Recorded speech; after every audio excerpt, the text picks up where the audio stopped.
démarre. Clap, silence. Allez, ben nous voilà en direct des Deux Alpes, de ce 11e ou 12e mondial, d'ailleurs on ne sait plus très bien parce que c'est tellement vieux maintenant comme histoire le mondial. En direct des Deux Alpes pour cette première émission sur Glisse-Mag TV, la TV du web, la nouvelle TV de la glisse et du web. Et puis ce soir, ben, pour cette émission, on a trouvé quelques célébrités sur le plateau des Deux Alpes. Alors on a avec nous, on a Steph Routin qui est un free rider en snow exceptionnel qui a laissé sa trace un peu sur tous les massifs de la planète, hein, le Steph. Et puis Steph il s'est recyclé mais il nous en reparlera tout à l'heure. Avec lui, eh ben, il y a Renaud qui va travailler avec lui. Donc pareil, on en parlera tout à l'heure. Juste après, tout le monde l'aura reconnu, c'est Xavier Delerue, notre 4 fois champion du monde de border cross et vainqueur du Verbier extrême, enfin freerider exceptionnel, mais aussi compétiteur de haute lutte. Voilà, ouais.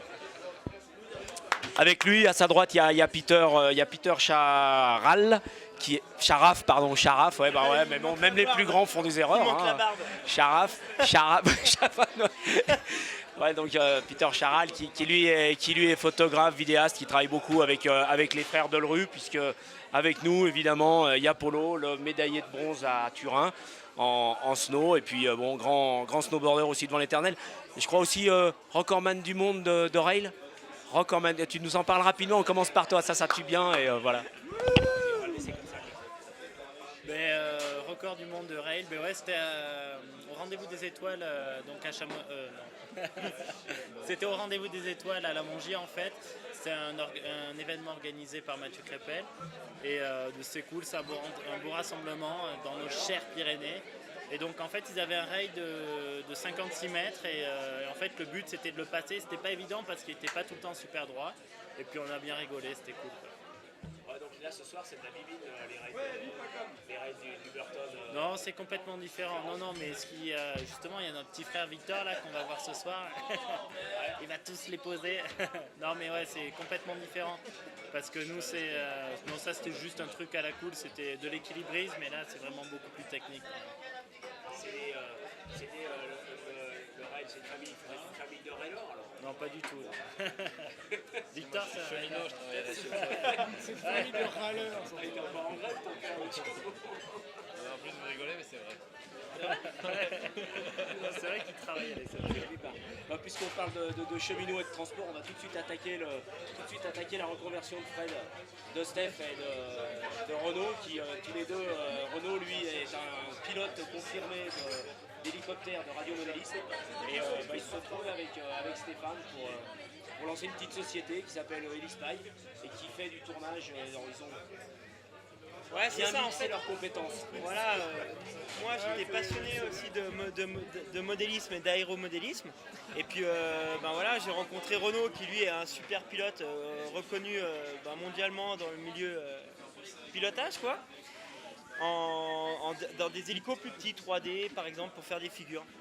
Et puis l'idée que j'ai eue, c'était de faire des prises de vue aériennes avec des hélicos radiocommandés. Donc on a tous les deux, on a vraiment bossé sur un hélico modèle réduit, où dessus on peut mettre caméra et puis appareil photo.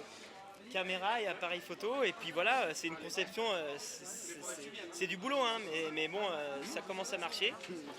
Et on n'a pas besoin par exemple, d'autorisation de vol. Ah ouais. Voilà, on peut pratiquement voler où on veut par rapport à un grandeur, et puis le coût est beaucoup moindre, quoi. Donc voilà, Renaud, je sais pas. Voilà, donc aujourd'hui vous avez filmé sur le rail et tout, et on va voir ces images. On pourra les voir où, les images? on va aller voir sur notre site helispy.fr. Voilà. Et puis après, on est venu au mondial quand même pour se faire connaître, pour essayer de travailler dans le milieu de la glisse, parce qu'autrement, voilà, donc pour faire voir exactement les capacités et le système de nos machines qui sont fiables et voilà quoi. Donc voilà, c'est un système de prise de vue qui est totalement nouveau,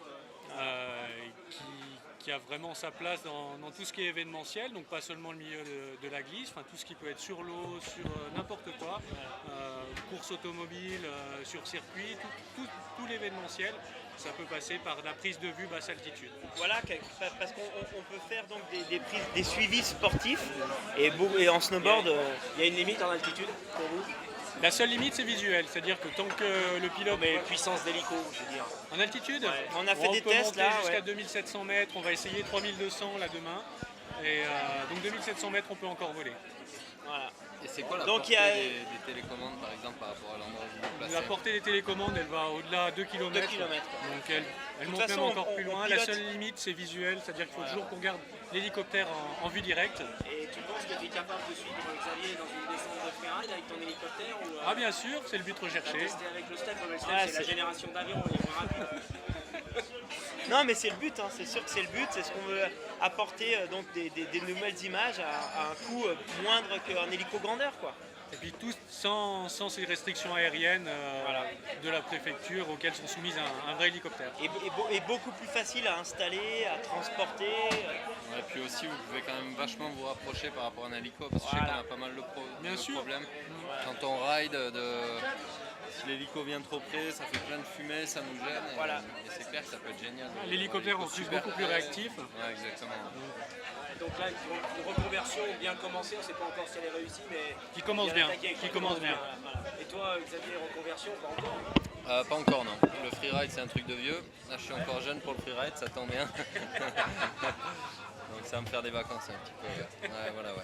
De belles années devant moi C'est encore. quoi ton programme? Donc là il y a le World Tour de freeride là, qui se monte cette année, qui est dans la lignée du Big Mountain Pro et de l'Extrême de Verbier, donc qui sont les deux grosses compétitions de freeride.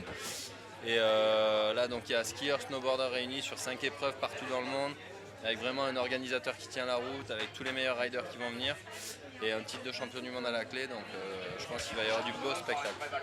Voilà, exactement. Qui aura une vraie valeur autant en ski qu'en snowboard, et qui va vraiment permettre aux gens de connaître ce qu'on fait, quoi. Là j'étais au Chili et je pars au Maroc surfer, histoire de prendre des vacances avant que la poudre tombe. Je pars dans 2 semaines.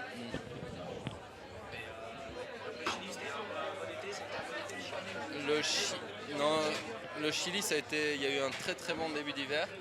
Et là après il n'a pas neigé pendant 1 mois et demi, il a fait grand soleil tout le temps, donc quand on est arrivé là-bas c'était un petit peu la dèche, quoi.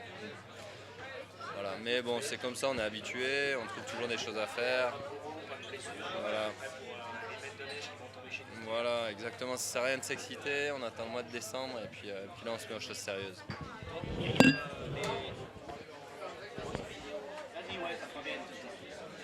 Bon, bah c'est cool.